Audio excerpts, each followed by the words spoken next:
Live from New Delhi, you're watching DD India News, India's voice to the world. I'm Lipakshi Khurana, coming up in the next hour.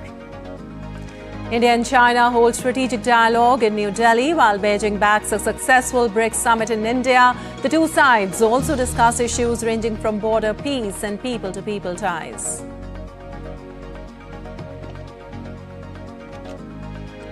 US President to meet Israeli Prime Minister Benjamin Netanyahu in Washington today, talks to address Tehran's ballistic missiles.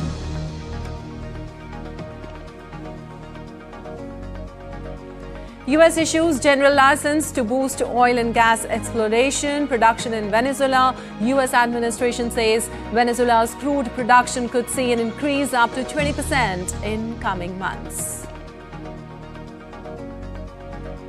White House says Trump fully supports Commerce Secretary Lutnick even as he acknowledges lunch on Epstein's private island, but denies any closer relationship with the convicted sex offender.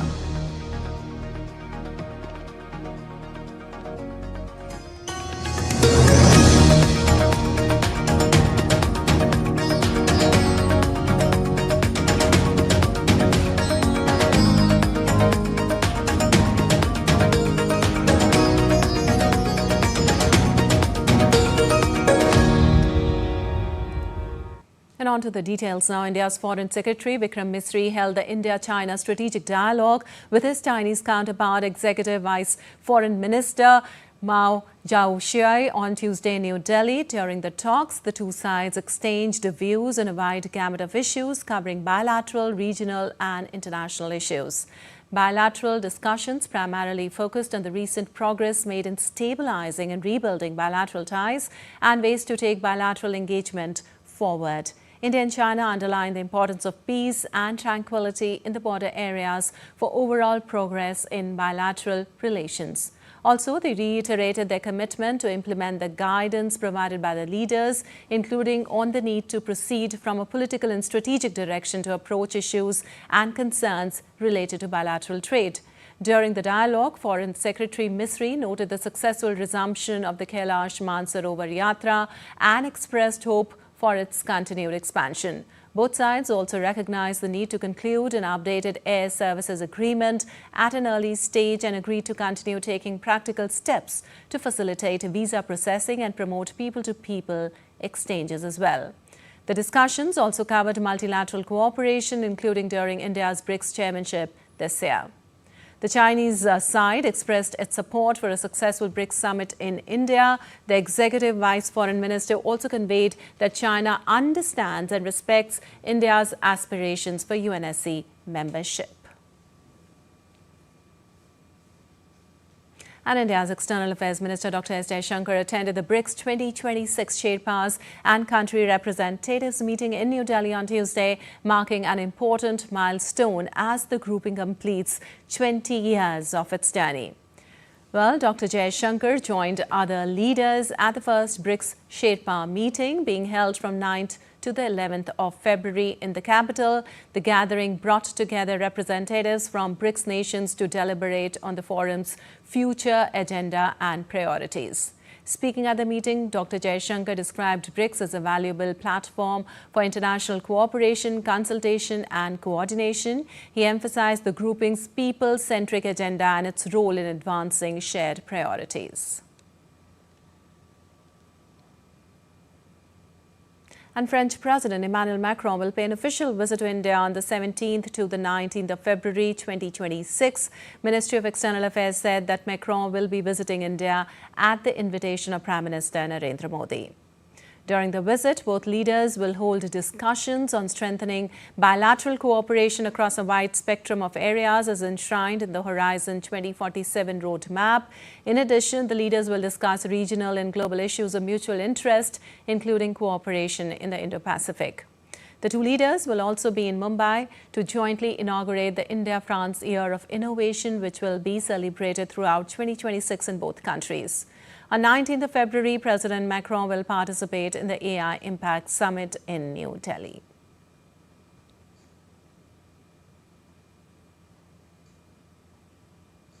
And in a significant crackdown ahead of the India AI Impact Summit, India has brought in stricter rules for online platforms on handling AI-generated and synthetic content, including deepfakes. The rules makes it mandatory for platforms such as X and Instagram to take down any such content flagged by a competent authority or courts within 3 hours. India has made major amendments to the Information Technology Intermediary Guidelines and Digital Media Ethics Code Rules 2021 to curb fake and misleading content generated by AI on the internet and social media platforms. The new amendments will come into effect on February 20, 2026. These changes significantly increase the responsibility of social media companies and other digital platforms regarding deepfakes and AI-generated content. An Apparel Export Promotion Council has hailed the India-US interim trade agreement, calling it a positive step for the apparel export sector. Now, AEPC Chairman Dr. Saktivel said exporters in Tirupur district of Tamil Nadu have welcomed the move as well. This will not only help the apparel exporters, this will help we always say fiber to fashion. It will help the farmers to the finishing product. So there will be job opportunity, and mainly lady workers are involved in this. More than that, we have advantage with the other nations, especially Bangladesh, Cambodia, Vietnam. We honestly, wholeheartedly appreciate and thank Honorable Prime Minister of India and our hard work put up by Honorable Minister of Commerce, Mr. Piyush Goyal. And Dr. E.T. Krishnan, who's Executive Director of the Vaidyaratnam Group, said the interim agreement is expected to boost India's economic growth and strengthen bilateral trade. Economic ratios in India is going to boom with this deal. The job opportunity, the working atmosphere, everything going to impact this, because we are having a huge conversation with the counterparts in US. When you look into the Indian economy, there are different drivers. One of the main drivers are pharmaceuticals, nutraceuticals, and Ayurveda. When you look into the Ayurvedic segments, the products like ashwagandha and turmeric were niche areas. But with this deal, the industry is expecting around 20 to 30% of growth with these products in the coming 2 to 3 years of time period. Well, India will host 3 major global maritime events: International Fleet Review, Exercise Milan and IONS Conclave in Visakhapatnam from February 15 to the 25th. The convergence aims to operationalize Prime Minister Narendra Modi's Mahasagar vision and expand India's Sagar framework for regional maritime security and cooperation. The events will include a presidential fleet review featuring indigenous platforms like INS Vikrant, multilateral naval exercises, an international city parade, and a maritime seminar with participation from global navies and naval chiefs. And India on Wednesday remembers Pandit Deen Dayal Upadhyaya on his death anniversary. Pandit Deen Dayal Upadhyaya, a prominent political thinker, economist and leader of the Bharatiya Janasangh, is remembered for his philosophy of integral humanism, Ekatma Manav Darshan. His vision highlighted development rooted in India's cultural ethos, advocating harmony between the individual, society and nature rather than focusing solely on material progress. Upadhyaya led the Janasangh until his untimely death in 1968.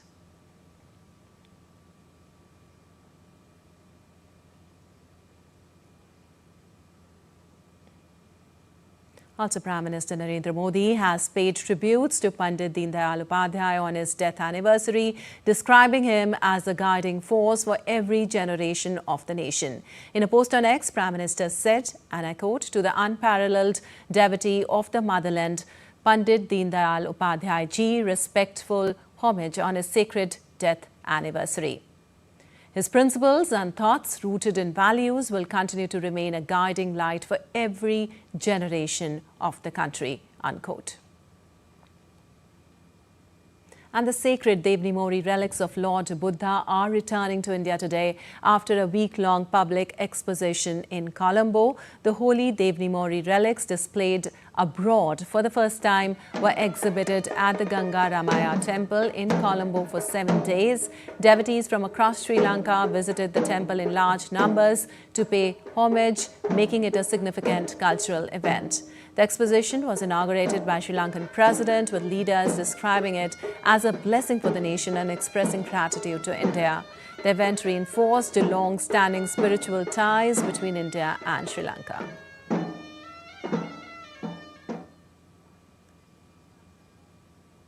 In Sri Lanka, it's a very religious people are living, no? In those people giving such opportunity, no? We are happy. As India and the Sri Lankan government is happy, and being a monk, being in charge of this temple, I'm really happy. Without any complaining of anyone, we finish our work. And moving on to some updates on Bangladesh general election now, as Bangladesh prepares for voting in the 13th Jatiya Sangsad election on February 12th. Minority leaders and Islamic scholars have expressed support for the Bangladesh Nationalist Party, while concerns remain over violence and the election environment. Well, a delegation from the Bangladesh Puja Ujjapan Parishad and the Hindu Buddhist Christian Unity Council met the BNP Election Management Committee on Tuesday night at its office in Dhaka. At the same time, leaders from different Islamic groups called on voters to support the BNP's election symbol, that is the sheaf of paddy. According to the Election Commission, 2,034 candidates are contesting the election. BNP has the highest number of candidates. Despite the heavy security presence, political violence has continued. Several people were injured in clashes between BNP and Jamaat activists in Bogura.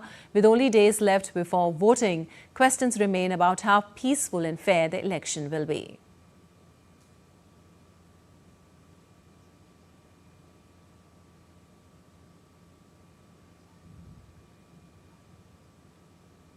Well, millions of young Bangladeshis are set to vote for the first time on Thursday in a historic election that will determine the country's leadership. This follows a 2024 student-led uprising that ended former Prime Minister Sheikh Hasina's long-standing rule. Young voters aged 18 to 27 make up nearly half of the country's 129 million electorate, and many did not take part in elections under Hasina's 15-year rule.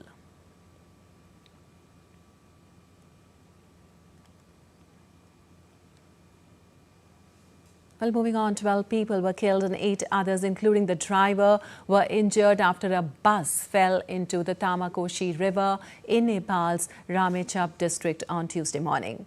The Araniko transport bus travelling from Kathmandu to Okhaldhunga veered off the road and plunged nearly 100 meters at Masantar in Mantali municipality. 10 of the deceased have been identified. The injured are being treated at Jeevan Hospital, Mantali Hospital and Tamakoshi Hospital. The driver has been taken into custody and search operations for remaining passengers are underway. And still to come in DT India News Hour. Starmer shrugs off Epstein's scandal, says he'll lead Labour into next election despite mounting pressure. US-Azerbaijan signs Strategic Partnership Pact as Washington deepens South Caucasus talks. And tragic mass shooting in Canada leaves at least 10 dead, multiple injured.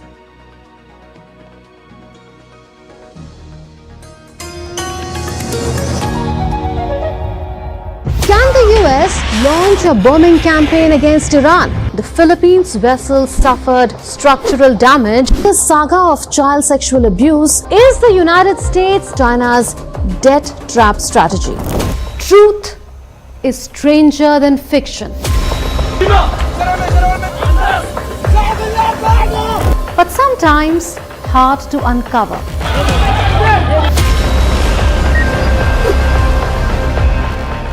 Trust us to tell the truth, unadulterated and pure, of every story that matters to you.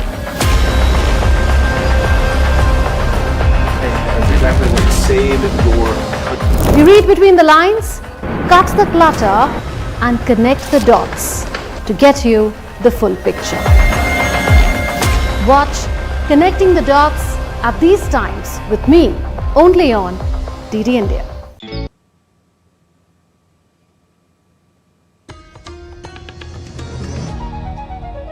Welcome back. You're watching DD India News. I'm Lipakshi Khuranan. Moving on to other stories around the world. Israeli Prime Minister Benjamin Netanyahu met with Special Envoy to US President Steve Witkoff and Trump's son-in-law Jared Kushner in Washington on Tuesday. He's also expected to meet Donald Trump, and this will be the 7th meeting between Trump and Netanyahu since the US President returned to office last year. They also met in Jerusalem in October last year when Trump announced a ceasefire in Gaza. Wednesday's meeting comes days after Iran and the United States held talks in Oman, after which Trump said another round of negotiations would follow. Now, the discussion is also expected to focus on energy issues and deregulation.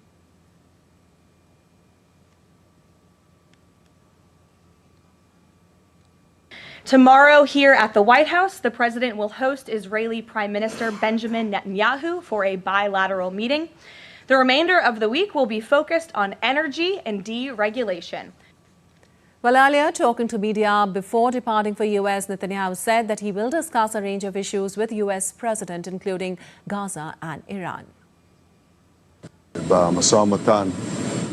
On this trip, we will discuss a series of issues: Gaza, the region, but of course, first and foremost, the negotiations with Iran.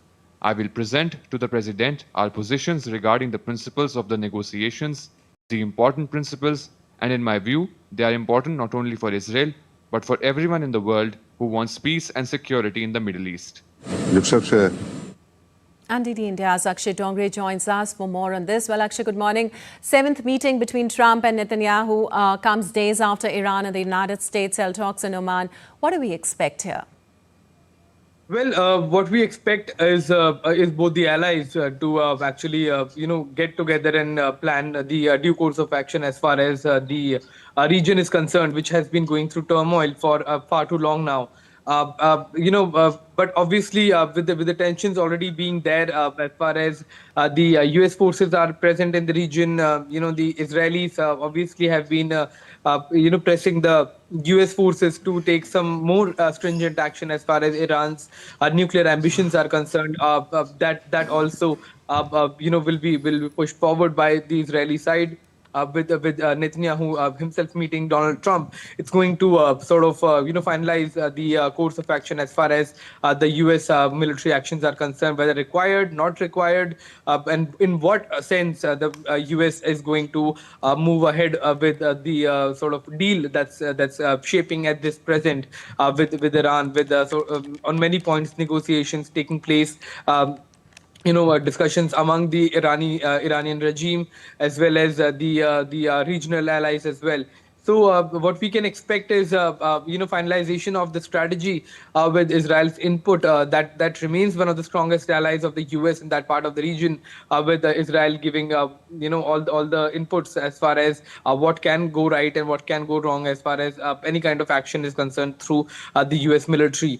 So we can expect certain plans in the making, but no formal announcements obviously are going to be done as far as the nature of the meeting is concerned, because it's going to be highly confidential as far as the plans related to Iran are concerned. Though we can expect certain statements coming in, certain statements that will be given to the Iranian side by the US, but no concrete, in-depth definition of the nature of the conversation is likely to be released to the people. But it's certainly going to be about the major, action that the US has been planning for far too long, whether there's going to be military action or some other kind of an action as far as the Iranian entire nuclear program is concerned, the nuclear deal is concerned, and what are going to be the major points in this deal. All that has to be discussed by the US and the Iranian side. But to add into the inputs, Israel certainly is going to push for more military action against its adversary. All right, so we can expect plans in the making, of course, Akshay, but are regional developments, including Gaza and the West Bank, also expected to feature in the conversation between the two leaders, as Netanyahu also mentioned before leaving? Well, certainly, as he says that the conversation will be on wide-ranging of issues. Iran is going to be first and foremost, but because it remains the biggest threat to the Israeli state. However, the issue of Gaza, West Bank, though it has been largely dormant for a few months now, but it still remains a major point of concern for Israel, especially the Board of Peace and the international peacekeeping force that Israel has had objections to the participating countries, including Turkey, Pakistan, and other countries. So we can expect a certain announcement coming on that front as well. All right. Thank you so much, Akshay, for all those details. And moving on, Democrats in the U.S. Congress pressed President Donald Trump's top immigration officials over the Republican president's crackdown, the first such hearing since 2 U.S. citizens were killed in Minnesota amid mounting opposition to Trump's mass deportation push. Now, the Democrats sharply criticized immigration enforcement leaders after federal officers killed Rennie Good and Alex Pretty in Minneapolis, challenging officials over masked agents, lack of body cameras, and aggressive tactics. Democrats say ICE must be reformed and have demanded they remove masks, wear body cameras, and prioritize enforcement to focus on criminal offenders. The top Democrat on the committee, Benny Thompson, also criticized the Trump administration's aggressive enforcement in U.S. cities and reiterated a call for Homeland Security Secretary Kristi Noem to resign. Meanwhile, 3 Trump officials in opening remarks defended the president's immigration agenda, highlighting threats to ICE officers, increased border security under Trump, and more intense vetting of legal immigrants. Well, Canadian Prime Minister Mark Carney spoke to Donald Trump in a bid to resolve a row sparked by the U.S. president's threats to block a new bridge between the two countries. Also, the disagreement arose after Trump suggested the United States should own at least half of the Gordie Howe International Bridge currently being built between Ontario and Michigan. Canada financed the project, and that ownership is jointly held by the Canadian government and the state of Michigan. Named after hockey legend Gordie Howe, the bridge was intended as a symbol of bilateral unity. Now, the White House press secretary said that President Trump made it clear during his call with Prime Minister Mark Carney that it is unacceptable for Canada to control traffic over the new Detroit-Windsor Bridge. To reiterate, the fact that Canada will control what crosses the Gordie Howe Bridge and owns the land on both sides is unacceptable to the president. It's also unacceptable that more of this bridge isn't being built with more American-made materials, even more so than what President Barack Obama committed to with the Canadians at the time, at the start of the project. He also believes that the U.S. should own at least half of the bridge, have shared authority over what passes across it, and participate in the economic benefits generated by its use. This is just another example of President Trump putting America's interests first, and so he made that very clear in his call with Prime Minister Carney earlier today. And meanwhile, in U.S. House of Representatives, a bid by Republican leaders to block legislative challenges to President Donald Trump's tariffs was rejected. This move could allow Democrats to try to undo U.S. tariffs on Canada. Lawmakers voted 217 to 214 to derail the plan to bar tariff challenges through July 31st, with 3 Republicans joining 214 Democrats in opposition. The prohibition was included in a measure intended to open debate on 3 unrelated bills. Democrats hope to force the House vote as early as Wednesday to terminate Trump's use of a national emergency to put punitive trade measures on Canadian goods. They also have resolutions to overturn Trump's tariffs on Mexico and other countries. And facing growing calls for his resignation, U.S. Commerce Secretary Howard Lutnick admitted to having lunch on Jeffrey Epstein's private island in 2012, but strenuously denied any closer relationship with a convicted sex offender. Lutnick's ties to Epstein have come under intense scrutiny after email exchanges included in newly released files undermined his earlier insistence that he had cut all links with the late financier back in 2005. But records have emerged showing Lutnick's plans in 2012 to meet Epstein for lunch in Little St. James, notoriously known as Epstein Island. Asked if he saw anything untoward, Lutnick maintained that besides his family and that of another couple who were present, he only saw staff who worked for Epstein on the island. Met Jeffrey Epstein when I moved to a house next door to him in New York. Right? And I met him then. Over the next 14 years, I met him 2 other times that I can recall. 2 times. And that is none for 6 years. So 6 years later, I met him. And then a year and a half after that, I met him, and never again.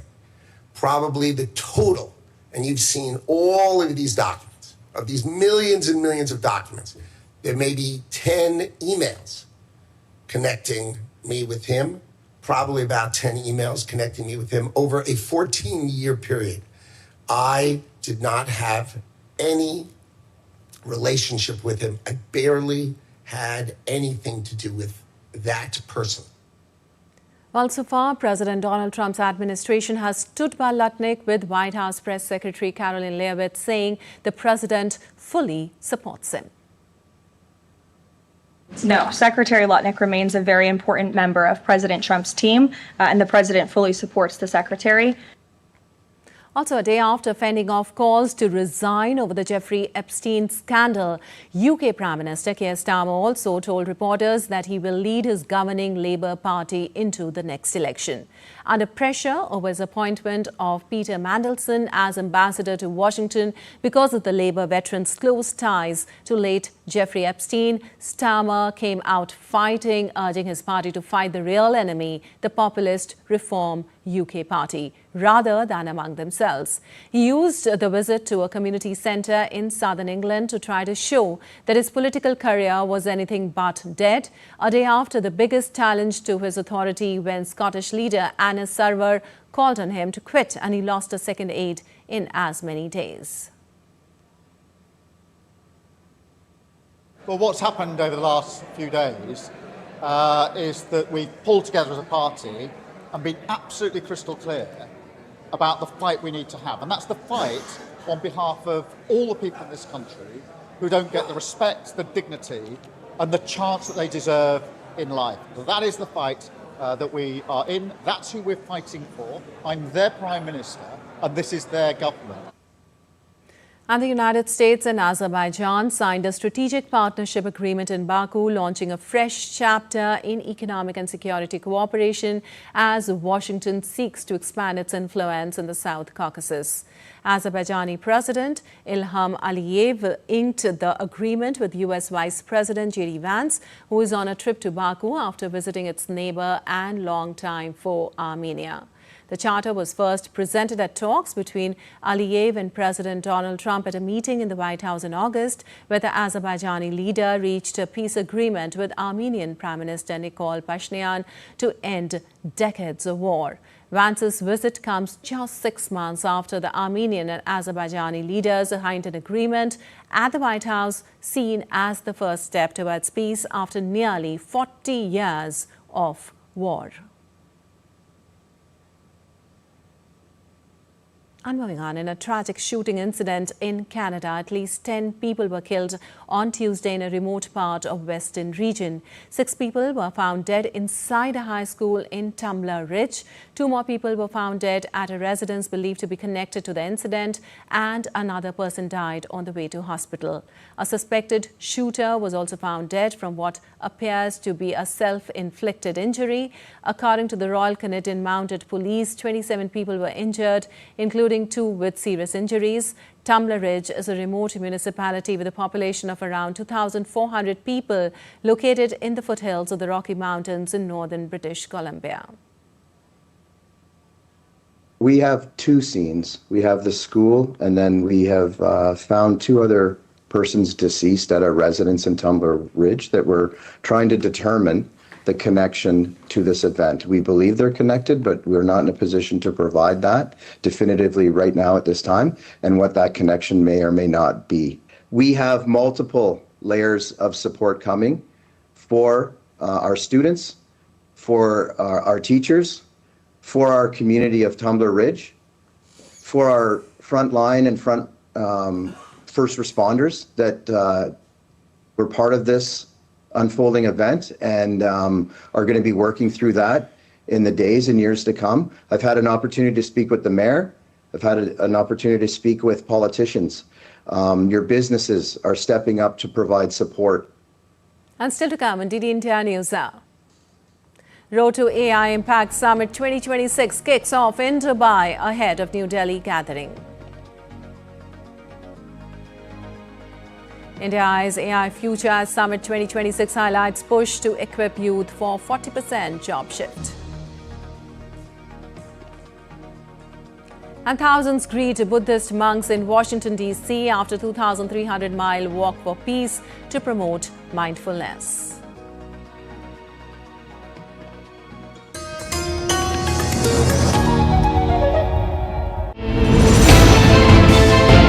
Geopolitics and trade deals. Economic challenges amid development. Hard work and the path to prosperity. It's the economy always.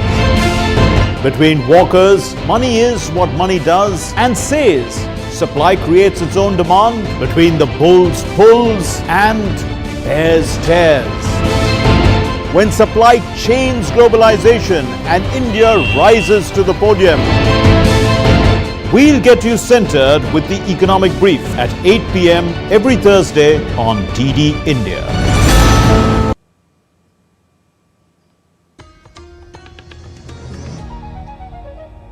Welcome back. You're watching DD India News. I'm Lipakshi Khurana, and moving on. The United States on Tuesday moved to further relax restrictions on Venezuela's oil sector, expanding efforts to let American companies resume operations after state controls were lifted. Now, the U.S. Treasury Department issued a license permitting certain transactions with Venezuela's government and state-run oil company, PDVSA, to supply goods, technology and software for oil and gas exploration and production.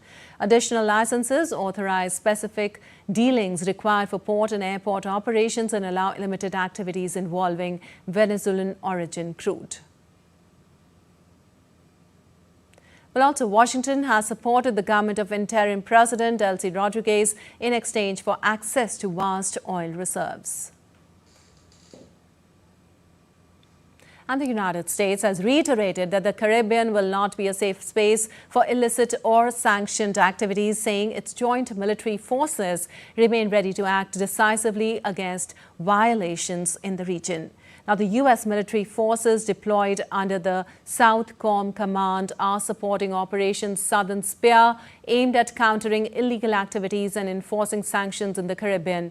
The Department of War said its forces have previously intercepted and apprehended vessels violating sanctions and remain prepared to do so again. The operation is being carried out in coordination with the Department of Homeland Security, the State Department and the Justice Department, aligning with the U.S. President's priority of Homeland Security. And a close ally of Venezuelan opposition leader Maria Corina Machado was placed under house arrest on Tuesday, detained just hours after his release from prison, along with other dissidents jailed under Nicolas Maduro. João Pablo Guanipa, a former vice president of the National Assembly, had been released on Sunday after more than 8 months in jail on broad accusations commonly used against critics, such as terrorism and inciting violence. His release came alongside other detainees under a pledge by interim leader Delcy Rodriguez. Prosecutors later said Guanipa breached the terms of his parole, prompting his rearrest. The move drew sharp criticism, with Machado calling it an abduction and a U.S. lawmaker warning of serious repercussions. Guanipa's son said his father was confined at home in Maracaibo, stressing that house arrest still amounts to unjust imprisonment and demanding freedom for all political detainees. And Zimbabwe's cabinet on Tuesday approved a draft legislation proposing constitutional amendments that would extend presidential terms from 5 to 7 years, potentially enabling President Emerson Mnangagwa to remain in power until the year 2030. Now, the bill also suggests that future presidents be chosen by Parliament instead of through direct elections. Justice Minister Ziambi said the draft will be forwarded to the Speaker of Parliament and published in the official gazette before debates by lawmakers. Mnangagwa, 83, is due to leave office in 2028 after completing 2 5-year terms amid internal succession tensions within the ruling ZANU-PF party. He assumed power following the 2017 military removal of Robert Mugabe. Opposition figures have criticized the proposed reforms as destabilizing and vowed legal and diplomatic efforts to challenge them. Well, a student died during protest over unpaid financial aid at Senegal's top university in Dakar as weeks of unrest over delayed stipends escalated into clashes with security forces. Now, the government said the circumstances surrounding the death of Upadhyaya, a second-year dental surgery student, remain under investigation. Protests in Senegal reflect public frustration as the government faces a $13 billion deficit and a hidden debt crisis since taking office in April 2024.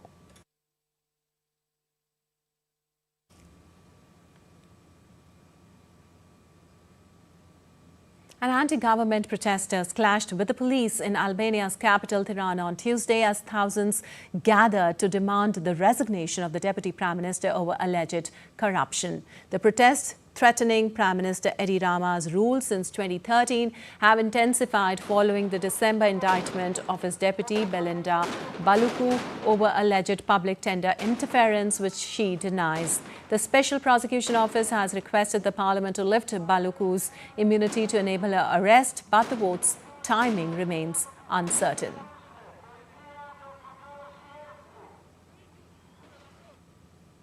And moving on, a suspect in the abduction of U.S. television host Savannah Guthrie's elderly mother, Nancy, was taken into custody in Arizona on Tuesday, 9 days after the 84-year-old woman was reported missing. No further details were immediately available from either the U.S. official or from the sheriff's office. Now, earlier, the FBI has released new images and video showing a masked suspect at the home of missing Arizona woman Nancy Guthrie. FBI images show a masked person tampering with her front door camera on the morning of February 1st. The family has received ransom letters, and Nancy's health concerns add urgency to the hunt. Savannah Guthrie called it an hour of desperation, urging anyone with information to contact the authorities. Investigators continue searching the Tucson area as the nationwide manhunt continues. And the U.S. President Donald Trump is set to overturn a major scientific determination on Thursday that greenhouse gases threaten public health by fueling climate change, a ruling that underpins U.S. climate regulations. The Environmental Protection Agency plans to revoke the 2009 endangerment finding, a move the White House said will mark the biggest deregulation in U.S. history and save $1.3 trillion. Press Secretary Caroline Leavitt said Trump will appear alongside EPA Administrator Lee Zeldin to confirm the rollback of the findings introduced in 2009 under former President Barack Obama. On Thursday, President Trump will be joined by Administrator Lee Zeldin to formalize the rescission of the 2009 Obama-era endangerment finding. This will be the largest deregulatory action in American history, and it will save the American people $1.3 trillion in crushing regulations. The bulk of the savings will stem from reduced costs for new vehicles, with the EPA projecting average per vehicle savings of more than $2,400 for popular light-duty cars, SUVs, and trucks. This is just one more way this administration is working to make life more affordable for everyday Americans.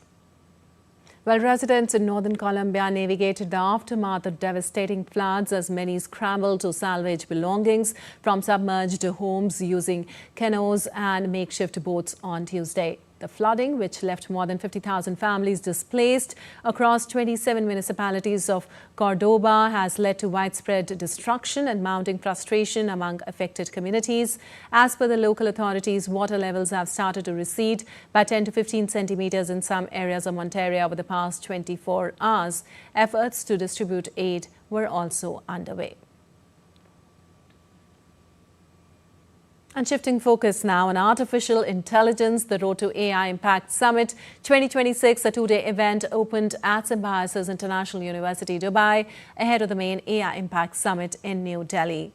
Well, the summit brought together policymakers, academics and industry leaders to discuss the purpose-driven use of artificial intelligence and its societal impact. Ambassador of India to the UAE, Dr. Deepak Mittal, stressed that AI is being co-authored not only in laboratories of the global north, but also in classrooms, startups and communities across the global south.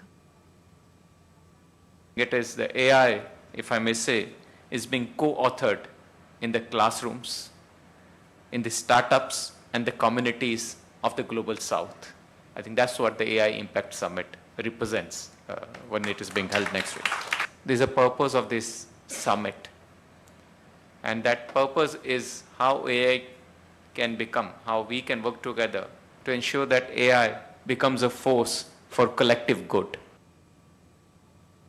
Well, the summit aimed to ensure AI becomes a force for shared prosperity, trust and sustainable development through global partnerships. And as India gears up for the India AI Impact Summit 2026, a look at how artificial intelligence enables systems to learn from experience, adapt to the new situations, and solve complex problems independently. At a time when AI is expected to take over 40% of jobs globally, the Government of India is taking various initiatives to expand the AI ecosystem and connect the AI opportunities to the youth.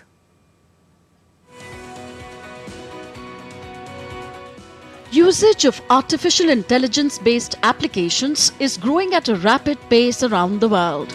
AI skills are among the fastest growing skills, which means that there's an opportunity for many industries to invest more heavily in their AI capabilities. The growing knowledge of AI skills in the workforce is impacting different industries and job functions globally. Therefore, finding or keeping a job will require skill upgradation or learn new ones. According to the IMF, nearly 40% of global jobs are exposed to AI-driven change. Over 60% of jobs may be impacted by the AI in advanced economies, whereas AI exposure is expected to be 40% in emerging markets. The figure is expected to be around 26% in low-income countries. Professionals, particularly in the IT sector, are seeing the most demand for new skills. Trends also suggest that employers pay more for workers who acquire emerging skills. India too faces the challenges of artificial intelligence integration and its impact on job creation. The Government of India considers AI to be a kinetic enabler for the growth of the country's digital economy, investments and jobs. India's artificial intelligence strategy aims to address India-centric challenges and create opportunities and jobs in AI. As per the Standard AI Index Report 2025, India has secured the third position globally in artificial intelligence competitiveness. India leads the world in AI talent acquisition with an annual hiring rate of about 33%. India's AI talent base is expected to more than double by 2027 with a compound annual growth rate of around 15%. The country has seen the AI talent concentration grow more than threefold since 2016. AI right now, there is a lot of sometimes fear around job loss. There's a lot of investment that has gone into it, which people are looking for returns on investment. It is our job as technologists to ensure that that magic translates to value for the common man. Despite the opportunities, uncertainty persists regarding the types of jobs AI will create, their long-term sustainability, and the skills they will demand. Preparing the workforce to navigate these transformations is no longer optional. It has become an imperative for governments, industries, and educational institutions alike. Bureau Report, DD India. Well, 2,000 Buddhist monks draped in burnt orange robes arrived in Washington, D.C. on Tuesday after completing a 2,300-mile walk for peace, drew support from thousands along the route. Their journey began on 26th of October 2025 at the Huang Dao Vipassana Bhavana Center in Fort Worth, Texas. These monks have spent 4 months walking, sometimes barefoot or through the snow. Along the way, the troop has shared a message of mindfulness. Early in the day, the monks attended an event at American University, accompanied by the rescue dog Aloka. Addressing the gathering, the spiritual leader of the Walk for Peace said that peace begins from within, not without. Friends, on this beautiful afternoon, with temperatures slightly... And still to come in DD India News Hour. Instagram chief Adam Mosseri to testify in landmark California trial on social media's impact on children. Visible signs of excitement across Colombo as fans from both sides gear up for India versus Pakistan match in T20 World Cup. And India's shooting gold tally hits 39 at Asian Championships as Prachi Gaikwad strikes junior rifle gold.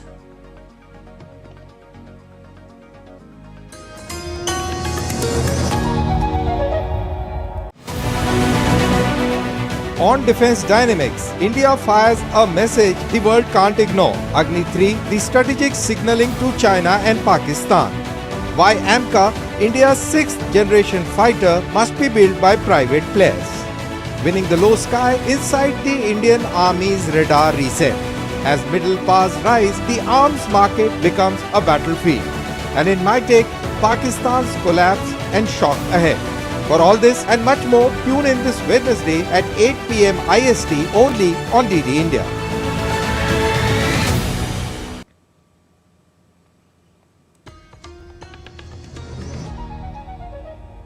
Welcome back. You're watching DD India News. I'm Lipakshi Khurana, and on to some business news. Instagram chief Adam Mosseri is to be called to testify on Wednesday in a Los Angeles courtroom by lawyers out to prove social media is dangerously addictive by design to young, vulnerable minds. YouTube and Meta, the parent company of Instagram and Facebook, are defendants in a blockbuster trial that could set a legal precedent regarding whether social media giants deliberately design their platforms to be addictive to the children. Now, the lawyers made opening remarks to jurors this week, with an attorney for YouTube insisting that the Google-owned video platform was neither intentionally addictive nor technically social media. The civil trial in California State Court centers on allegations that a 20-year-old woman, identified as Kaylee G.M., suffered severe mental harm after becoming addicted to social media as a child. The trial, which is expected to last 6 to 8 weeks, will be the first time that big tech executives will answer to accusations in front of a jury. Meta CEO Mark Zuckerberg is expected to testify on February 18th. Social media firms face hundreds of lawsuits accusing them of leading young users to become addicted to content and suffer from depression, eating disorders, psychiatric hospitalization, and even suicide.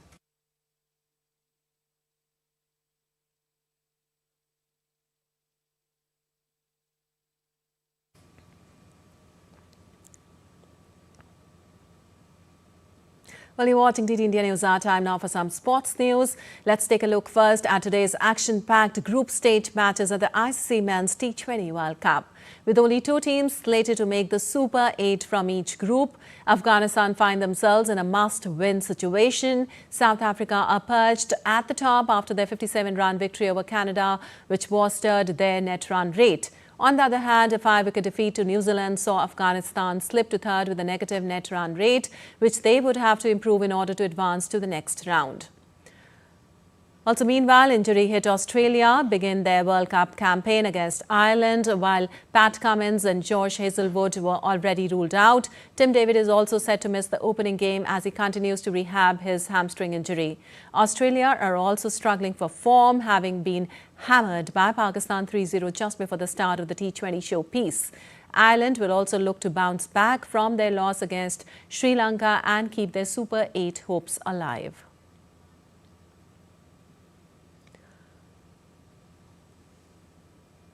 While England will take on West Indies in an evenly matched and crucial Group C clash of the World Cup in Mumbai, England survived a low-ranked Nepal who came agonizingly close to upsetting them in their opening encounter. Now, both the teams have won the competition twice in the past and are chasing a third title win like the defending champions, India. Also, defending champions India will lock horns with Namibia in the Group A clash on Thursday at the Arun Jaitley Stadium in New Delhi. India defeated the USA by 29 runs in their opening encounter, while Namibia lost their opener against Netherlands. India will look to secure their second consecutive win and build momentum before their all-important clash against Pakistan on Sunday. Meanwhile, it is a do-or-die clash for Namibia, as a loss here would virtually end their bid for the Super 8 stage. Indian opener Abhishek Sharma has been hospitalized with a stomach infection, leaving him doubtful for the match against Namibia. Sharma has been hospitalized for the past 2 days. The Indian team management will hope to have him on the park for the big game against Pakistan. And Narayan Singh is joining us for more on the matches. Well, Narayan, Afghanistan are in a must-win situation to keep their Super 8 hopes alive, as we know. And how critical is this match for them? And what are the key areas they need to improve on? It's actually a very important day for Afghanistan because, as you already mentioned, it's a do-or-die clash for them because they lost their first match. And here, if they lose this match against the mighty South Africans, definitely the road ahead for them will be difficult because there are 5 teams in the group. You have to play 4 matches and you are losing 2 consecutive matches. After that, no guarantee that you will be there in the Super 8 stage and you can't qualify there. So all important match for the Afghanistan team, but they have the quality player like Zadran, Bulbadin, and if you talk about their bowlers, Rashid is the most renowned bowler of the modern era, and he's just 3 wickets short of the 7th. And Noor Ahmed, we can say that act as a threat for the South African team. But South Africa, in the recent time, we have saw they were up against India in the final. Eventually, they lost it, despite of the fact that they have the control over the match over a long period of time. But finally, India won that final, and we can say won their second T20 World Cup trophy. So all in all, both the teams are looking good. But South Africa, I think, bowling-wise, Marco Jansen, Lungi Yangidi, they have many class bowlers. So definitely it will be difficult for their bowlers, Afghanistan bowlers, how to contain those South African bowlers. But I think South Africa has also the firepower in the batting. If you take like Quinton de Kock is there. And if he goes, definitely it will make the match one-sided. And Adrian Markram too is in good form, hoping that it's going to be a cracker of contest. All right. Also, Narayan, India also lock horns with Namibia tomorrow. What can you tell us about that? Definitely, we can say that a David versus Goliath battle between when we talk about India and Namibia. And if we take a look at the track record of the Indian team in the T20, after the 2024 World Cup, when they have won more than 30 matches, and I think they are one of the most exceptional team. And we can say that India is near invincible. It is very difficult to beat this Indian team. Otherwise, I think India all know that is the favorite team for tomorrow's match. Abhishek Sharma is doubtful because of the stomach infection, but good news is that Jasprit Bumrah will be back in the squad. So definitely it will be a difficult task for the Namibia, and we can say that it will be more a learning curve for them, playing against the best player in the world, a team like India. All right. Definitely help their. All right, Narayan, of course, and surely India is invincible. Thank you so much for all the details. And cricket fans in Colombo have welcomed Pakistan's decision to withdraw its boycott and confirmed that it will play India in the ICC Men's T20 World Cup match scheduled for the 15th of February. Fans have expressed delight with the announcement after days of uncertainty over the high-profile clash. Many said the India-Pakistan encounter is the biggest attraction of the tournament and brings unmatched energy to the stands. Fans had booked the tickets for the marquee fixture a long time ago and were hoping that the game would happen. Sri Lankan cricket had also mentioned the logistic arrangements, including sale of tickets, in their letter to Pakistan. Now, the Pakistan government announced on Tuesday that it would reverse its earlier stand and allow the team to take the field. Colombo is gearing up for a packed stadium and a festival-like atmosphere around the marquee fixture.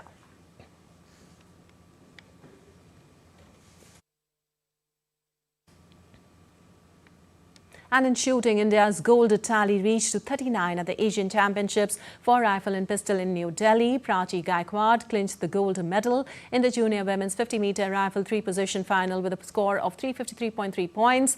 Kazakhstan's Tomiris Amanova won silver, while India's Anushka Thakur secured bronze with a score of 341.1 points after 34 shots.